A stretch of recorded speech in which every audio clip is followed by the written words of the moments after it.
Sugarloaf Marina was the site of the Mayor's Luncheon, where the city's summer festivals and events were announced heading into the beautiful summer season.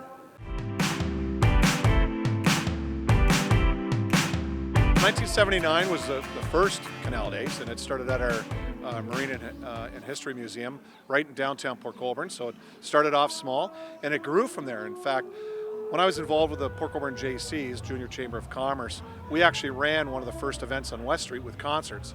So that's really how it grew, and it's grown to a citywide event.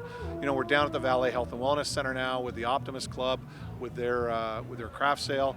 Our giant car show, over 500 cars arrive every year for our car show. It's famous throughout the lands, and that's Napa sponsors that. So, you know, if you really look at it and how West Street has grown right down, now it involves Lakeview Park, where all our concert series is going on, and you know, our cruise ships are here now, 66 stops this year. So we're hoping a number of cruise ships will come through that weekend, as well as all our tall ships and the Empire Sandy, the Buffalo Fireboat, which people love to see, and Theodore the tugboat, which is fantastic. So these are just more things that have been added in the 44 years that we've been doing this. Tell me the specifics of Canal Days this year. So this year, we have a different taste on West Street.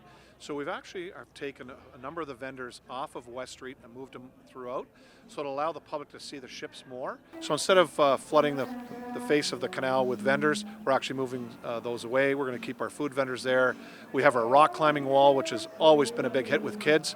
And then we have our kids area across the canal at Seaway Park, and as well as our midway over beside the museum at our parking lot downtown. What about some of the musical acts this year?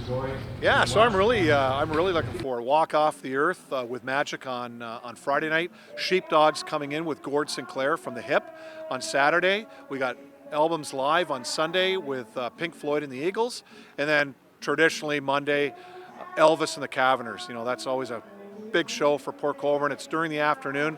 And, you know, we get a lot of the people coming in from Niagara just to see that on Monday afternoon. So, you know, we're looking forward to it. With a number of local acts from across Niagara coming in, with several of the radio stations sponsoring those, you know, we're just looking forward to getting people back to Port Colborne and enjoying our great Canal Days Festival. Seaway Park is fantastic. It's our children's zone. Our car show, I think, you know, kids, young and old alike, love a car show, especially with cars that go back to the 1920s all the way up into the 70s, 80s, you know, the beautiful 50s Chevrolets and Fords that come out of there, and the 60s muscle cars, you know, people like that.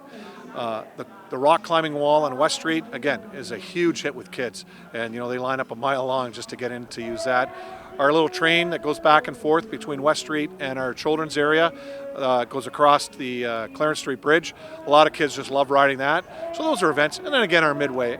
Who doesn't love to go on a carnival ride or throw a baseball at a clown face to win a prize? You know, those are some of the great things that we have for kids. To stay updated on current festivals and events, including Canal Days, head to canaldays.ca. Reporting for The Source, I'm Andrew Perry.